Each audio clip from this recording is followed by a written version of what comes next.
Época colonial. Tercer periodo. Redefinición del orden colonial. La crisis de los 1700. El inicio del siglo XVIII fue para España y su imperio colonial el comienzo de una nueva era. Los monarcas de la dinastía Borbón, que llegaron al trono luego de una guerra de alcance europeo, intentaron superar las formas de administración tradicional e impulsaron un proyecto de modernización que tendría que hacer de España una potencia industrial. En ese mismo siglo se abrió en la Real Audiencia lo que podría definirse como el tercero y último periodo de colonización. Asimismo, se sumaron los desastres naturales que azotaron al país mencionado. Las minas altoperuanas sufrieron una grave crisis que impactó también en las zonas proveedoras como la Real Audiencia de Quito, y también a los textiles quiteños que perdieron sus tradicionales mercados. Ahora eran víctimas de la depresión por causa de estas crisis. Consolidación del latifundio. Una confluencia de causas externas e internas alentadas por la aplicación de las reformas borbónicas.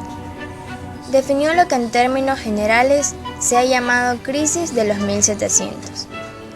Así se delineó un nuevo pacto colonial, cuyas consecuencias, sobre todo en nuestro país, pueden ser catalogadas entre las grandes transformaciones de su historia.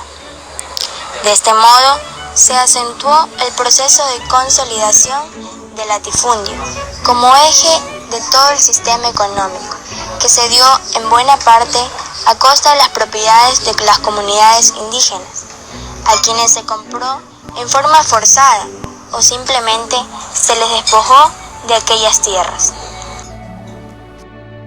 Pero la necesidad de pagar tributos, compromisos religiosos, entre otros, obligó a los indígenas a trabajar más tiempo.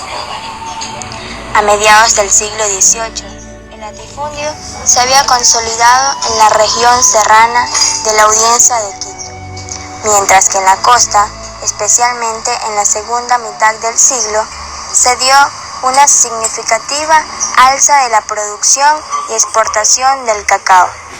De este modo, surgió un nuevo modelo de inserción en el mercado mundial. Fin de la época colonial. La segunda mitad del siglo XVIII fue de agitación intelectual y cultural en la Real Audiencia. El padre Juan de Velasco, jesuita riobambeño, escribió su Historia del Reino de Quito, obra monumental que ponía las bases de la conciencia quiteña y de la búsqueda de esa identidad, al mismo tiempo que fue fundada la historiografía nacional. La más grande figura del despertar intelectual y político fue Eugenio de Santa Cruz y Espejo, hijo de un indígena y una mulata. Fue el eje de la cultura ilustrada de su tiempo y desarrolló una amplia actividad, protegido por los nobles criollos. Por otra parte, fue el más destacado médico de la Audiencia de Quito. Murió siendo todavía joven.